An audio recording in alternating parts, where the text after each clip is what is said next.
El imperialismo es el control de un Estado llamado metrópolis sobre territorios ajenos a su ámbito geográfico, cultural e histórico, llamados colonias, mediante el empleo de la fuerza militar, económica o política.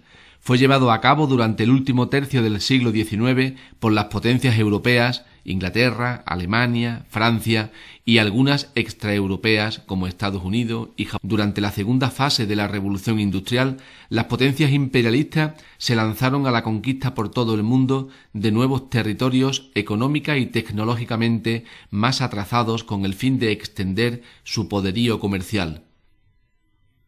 Hubo causas económicas como la necesidad de vender los excedentes de producción de sus fábricas, de obtener materias primas y fuentes de energía nuevas, más abundantes y baratas, de buscar nuevos campos de inversión.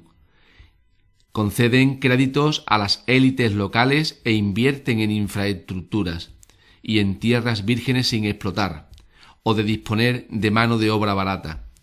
También hubo causas demográficas entre las que podría destacarse la necesidad de colocar el excedente de población para evitar problemas sociales, y causas políticas como la necesidad de ocupar posiciones estratégicas en determinadas rutas y territorios y de ampliar las zonas de influencia para aumentar el prestigio internacional y el orgullo nacional. Finalmente, habría que indicar causas de tipo ideológico y científico. El interés por conocer y explorar, despertado por las sociedades científicas, estudios geográficos, libros de viajeros, y el hecho de que el nacionalismo defendiera la superioridad de algunas naciones y el derecho de éstas a imponerse a otros pueblos. Las potencias imperialistas siempre encontraron una justificación moral y ética a las conquistas que realizaban. La misión evangelizadora de la Iglesia, mostrar la superioridad de la raza blanca, capaz de haber logrado progresos científicos y técnicos que han mejorado la vida de las personas, o la responsabilidad del hombre blanco de enseñar al hombre negro. Durante la segunda mitad del siglo XIX y buena parte del XX se produce una ocupación de la mayoría de los territorios africanos, cuyas economías, formas de organización política y sistemas culturales sufrirán profundas transformaciones producidas por la colonización europea. El mayor de los imperios coloniales en África se constituirá en torno a Gran Bretaña. Gran dominadora de los mares desde siglos antes, su expansión en el siglo XIX se produce aprovechando los enclaves que ya posee en el Mediterráneo, como las estratégicas bases de Gibraltar y Malta, a los que unirá la isla de Chipre. Por el norte, tras obtener el control sobre el canal de Suez, rápidamente se expande por Egipto, país que llegará a controlar en su totalidad como paso intermedio hacia el Sudán, Kenia y el norte de Somalia. En el extremo meridional del continente, avanza desde la colonia de El Cabo anexionando Natal, Orange, Transvaal y el inmenso territorio de Rodesia, con la intención de formar una ancha franja británica que recorra África de norte a sur. En el África ecuatorial, por último, sumará a sus tradicionales posesiones de Gambia, Sierra Leona y Costa de Oro el inmenso y rico territorio de Nigeria. El imperialismo alemán fija sus ojos también en el continente africano, compitiendo con el resto de potencias en la desesperada carrera por colonizar territorios. Así se establece en Camerún la pequeña Togo, el África sudoccidental y la inmensa extensión de Tanganica.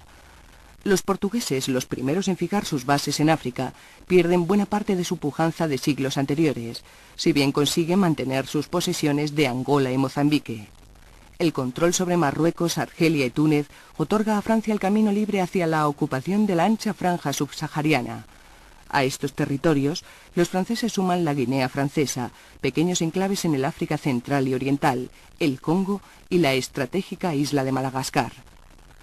Bélgica, empujada por su desarrollo industrial, no quiere quedarse atrás en el proceso colonizador, por lo que iniciará la ocupación de un inmenso territorio en el corazón de África, el Congo belga, al que sumará el pequeño enclave del lago Chad.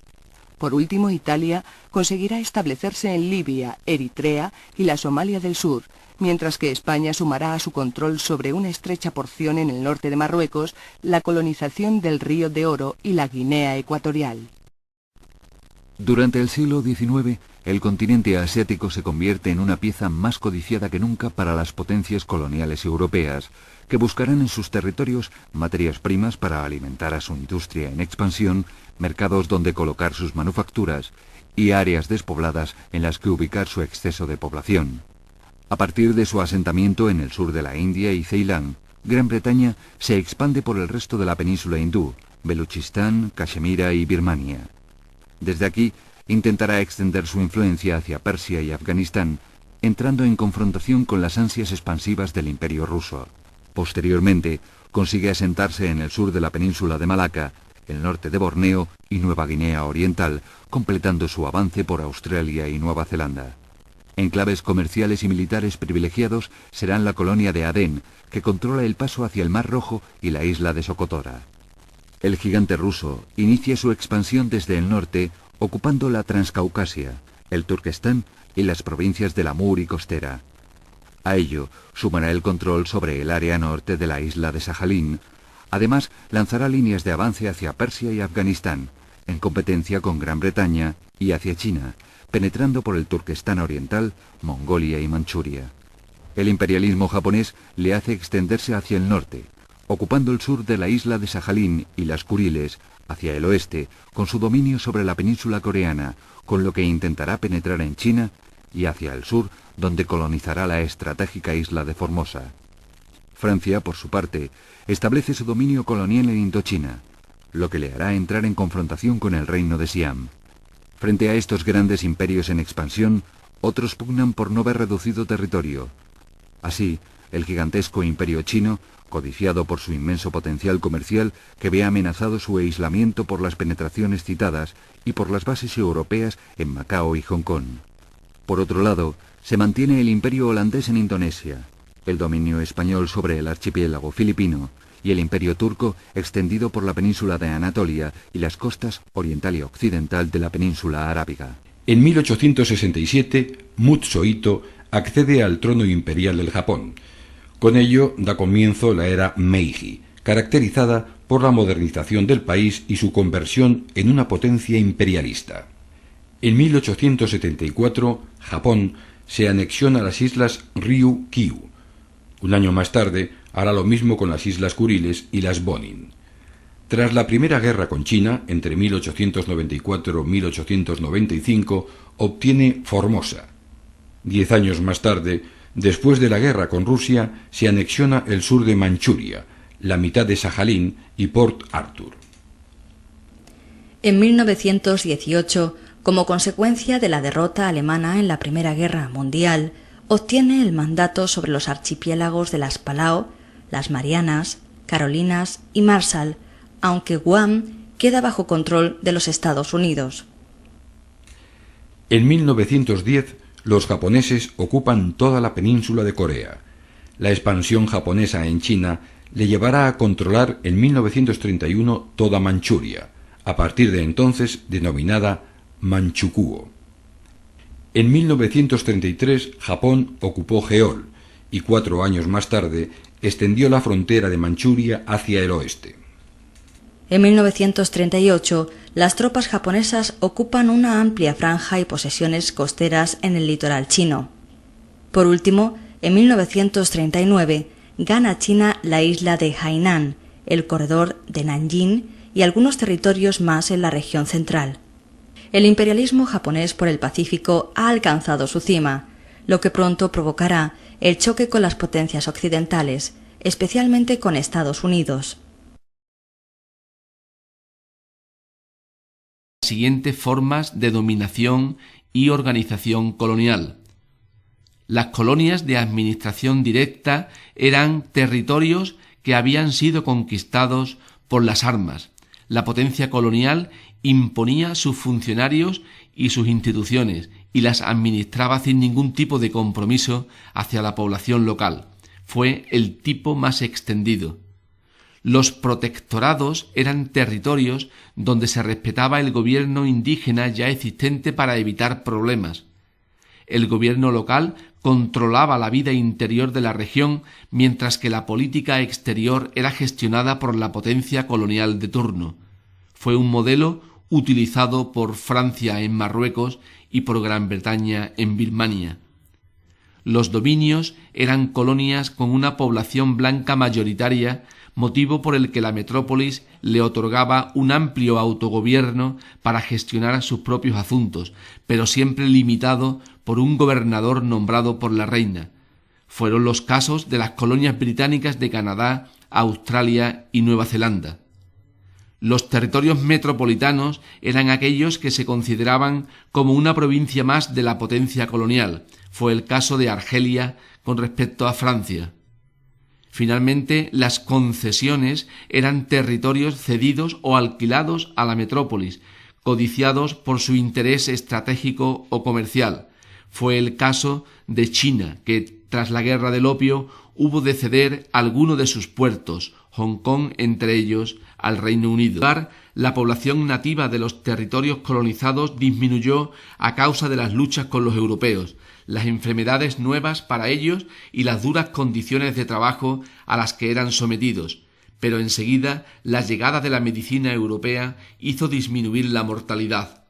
Como la natalidad aumentaba, se produjo un elevado crecimiento de la población y el consiguiente desequilibrio entre población y recursos que perdura hasta hoy día. En segundo lugar, se convirtieron en abastecedoras de materias primas para la metrópolis: café, cacao, té, caña de azúcar, produciéndose con ello un intercambio comercial desigual entre la metrópolis y las colonias. En tercer lugar, en las clases medias de las colonias surgió un fuerte sentimiento antiimperialista y reclamaron independencia y democracia, pero lo que las potencias coloniales defendían para sí mismas no estaban dispuestas a concedérselo a sus colonias.